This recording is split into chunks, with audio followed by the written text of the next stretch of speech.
Hey everybody, it's the Mad Match. You hear I'm doing some videos today.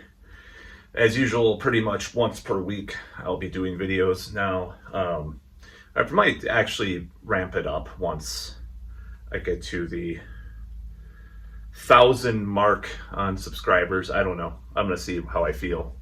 So that really is contingent on a lot of other projects that I'm working on as well, and how much I can detach from certain things, which is actually what this video is going to be about today. So this, I talked about in a previous video about countercultures and how the counterculture doesn't really exist at this moment in time in the West, at least as far as like what the traditional definition would be. No, there are always people, there are always forces pushing certain things in a society, funding things, just like, it's found out like the Soviet Union would fund leftist movements throughout the United States history. There would, right-wing movements would be funded by certain think tanks or certain people, certain forces, just like now, just like Peter Thiel is funding certain things, and it happens on both sides, and it happens on all sides, honestly. And foreign governments always fund things. I wouldn't be surprised if Russia funded my chosen candidate, Jill Stein, campaign to some extent. It's just, this is the way that the money flows in our society. We need to take a look at it and try to stem it and stem that type of thing.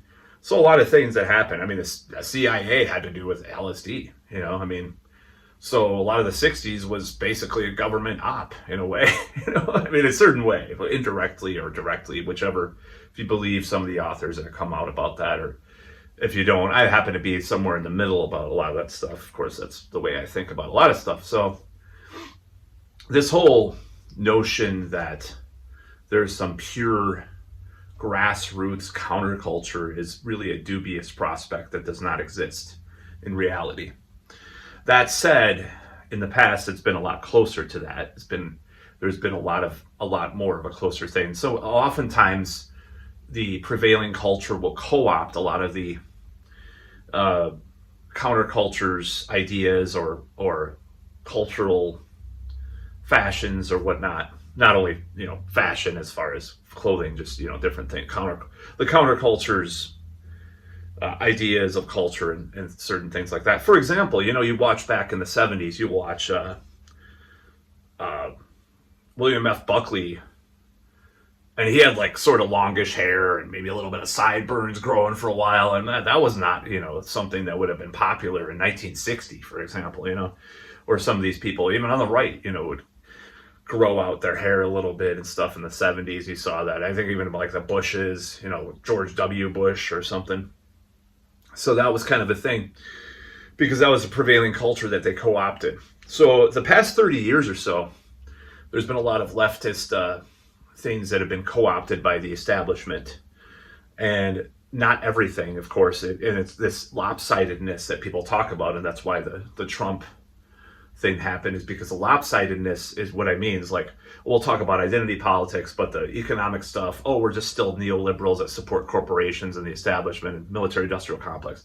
So what the ideal of the 80s counterculture is to have both of them, in power and, or whatever. So the counterculture does not exist, but I've been thinking about this for a while. I talked about it in previous videos, and I'm thinking about this, and I'm just going to say right out, this is kind of related to things that I've been doing the past few weeks, or the past week at least. I've been severely limiting my social media usage, like particularly on Facebook, where it's the most prevalent as far as what I've been doing. So, and I'm going to be doing this, trying this for about 6 months or so, and if I decide to go back on social media, depending on what the state of the world is, of course, just a caveat there.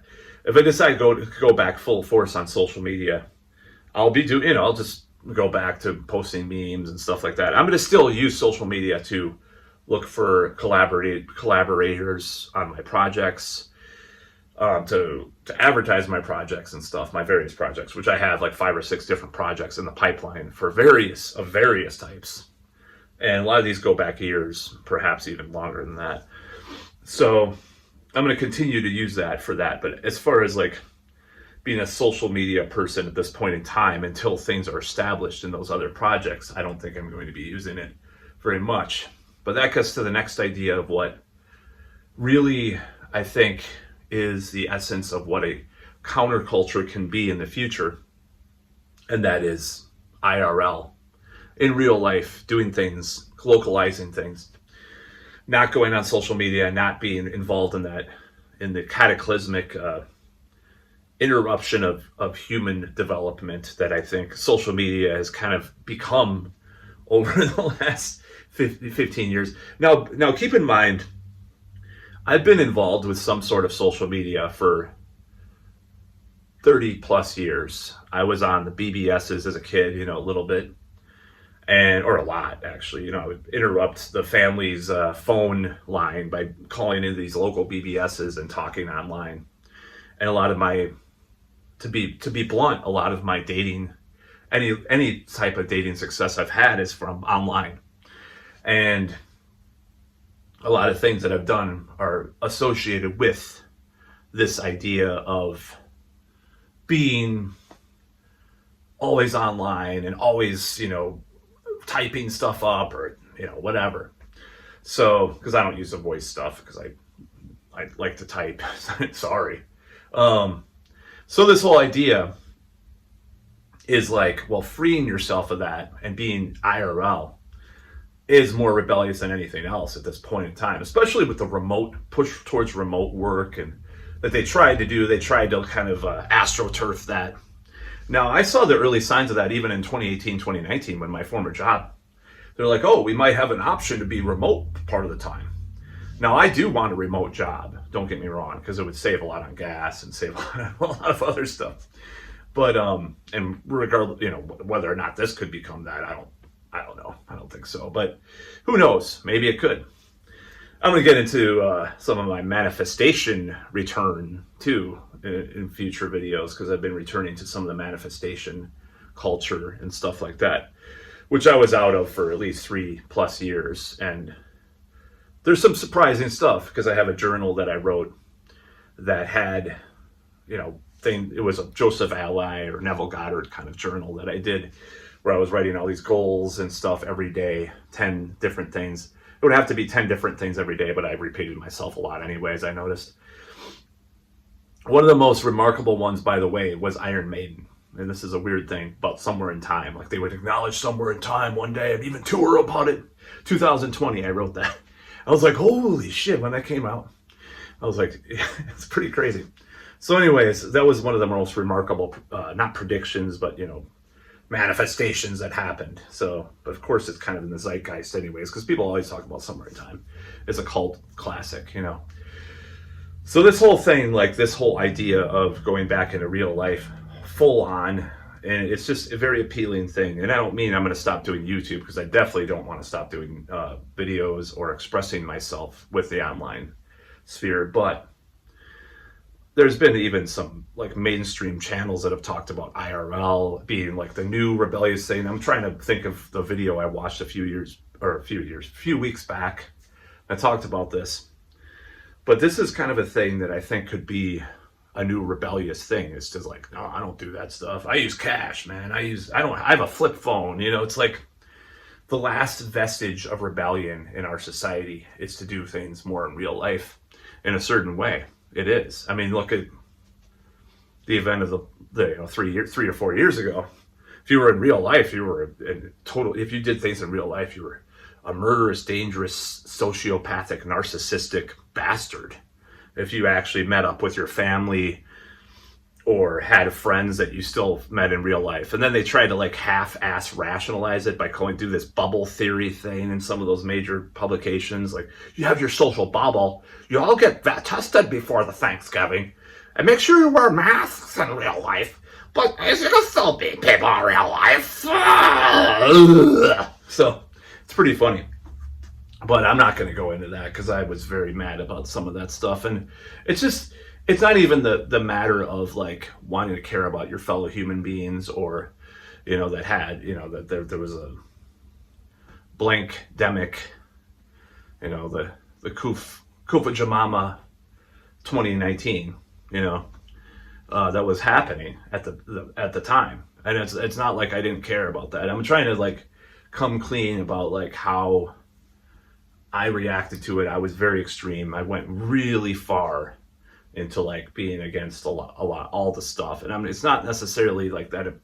I'm philosophically not against caring about other people or actually doing things that helped people that were suffering from that or anything like that. It's just, it went to the way it was presented was very hypocritical, literally hypocritical. Look at Newsom and look at a lot of these mayors, that got haircuts and stuff, even though you weren't supposed to, at hair salons and, just whatever, like people were going on trips that they weren't supposed to go to, like the Austin mayor, just like all sorts of hypocrisy. I don't have any regrets about attacking all that stuff, by the way, for years. There was a list some outlet did that you go down, it's like 80 different examples of people that were implementing guidelines or mandates at that point that were violating their own mandates. It's like 80 or 90 people, politicians, and mostly like mayors and senators and and all Democrats, by the way, 100%. So that's really that's really why the election happened the way it did in some ways, because people were just like, their brains were broken from that, including Rogan. But anyways, I'm not talking about that. So both parties are kind of controlled by these technocratic billionaires, literally technocratic in Elon Musk's case, because his grandfather was part of like the technocratic union or something in South Africa. So like he actually probably believes in some of those beliefs. And I would say he probably believes in some other stuff too, that is probably not see it coming. I'm not calling him that. I'm just saying, like, it seems like he's kind of alluding to like a certain strain of, in some of his statements, and I'm not saying that, I think he's a mixed bag. There's some things I like about him actually, but some of the stuff he talks about does allude to eugenicist stuff a little bit. And so does Bill Gates, of course, too. I mean, Bill Gates is well known, but I'm an equal opportunity offender. I'm not going to attack just the right or the left, or the right or the left, so-called. So we have this implementation of technocratic elites trying to influence our politicians, including Donald Trump. And where do you go from there?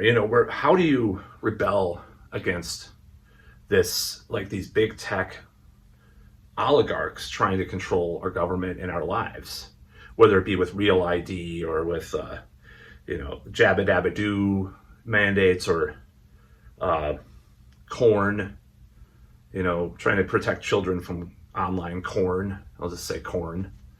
Replace it with a P, What do you, corn on the cob. Red state will be like, we need the digital ID to protect children from corn, And then the Democrats be like, we have to have the mandates for the Jabba Dabba Doo. You have to have this app with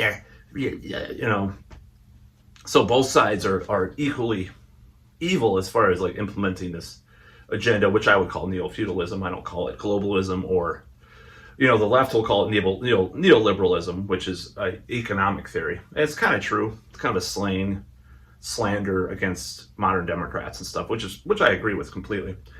And the right will call it globalism. I will call it neo-feudalism. I think it's a new word that I'm going to use, new term, because there's a book about the coming of neo-feudalism. Actually, I'm going to go get it.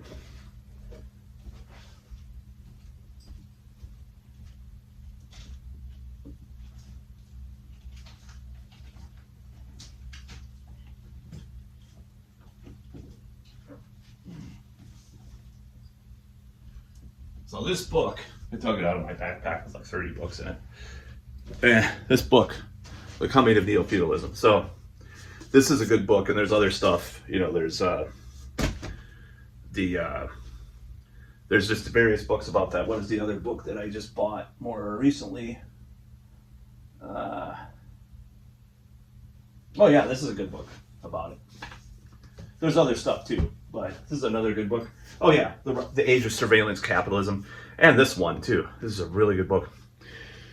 So that's what we have to deal with, and conspiracy theorists or people on the left, even a true left, I call it, because I'm a no true Scotsman, libertarian socialist left, or whatever you want to call it. I know people think that's a contradiction, but just read history. That's not. It's just like calling people liberal now, like or calling people classical liberal. It's just all these stupid labels, anyways. Who cares? So this whole idea is being astroturfed and pushed down our throats by both the right and the left. Blue sky versus Twitter, X, whatever, the culture wars and all this stuff. Way to really rebel against all the stuff that's happening is to do more in real life stuff. Go to concerts, make a coffee shop where people meet. Don't have Wi-Fi there or something. There was some coffee shop that went viral because it acts like it's 1973 or something. I don't remember. Do things in real life. Do physical. I mean, I hate to say it, but do physical media. As far as the environmental impacts and stuff. Well, cobalt still has environmental impacts. I hate to tell you. So, physical stuff in person. Do in-person meetings, in-person things. Make it cheap for people to go. Like there's a club here that I'm surprised that their nights are so cheap. There's $5 goth night next weekend. And of course they had very strict jabba-dabba-doo policies for a long time, and I was really rebellious against it. I hated that, and I boycotted them for years. But hey, there's one silver lining is that they're cheap to go to their nights and stuff. Do things in person. Don't do things in remote. Pursue a more active lifestyle outside of social media. Pursue, get a flip phone. I'm not going to do it because I have too many projects in the pipeline that I want to advertise online, and maybe I'm a hypocrite by saying this, but I'm not going to only advertise online, by the way. I got flyers for a reason that I'm making with AI, which is ironic, but, so this whole idea of doing things in real life and doing things more holistically and more real in real life. IRL is the new counterculture, I think. It'll be the new counterculture. And I think there will be strains of it, and there'll be neo-Luddites, that object.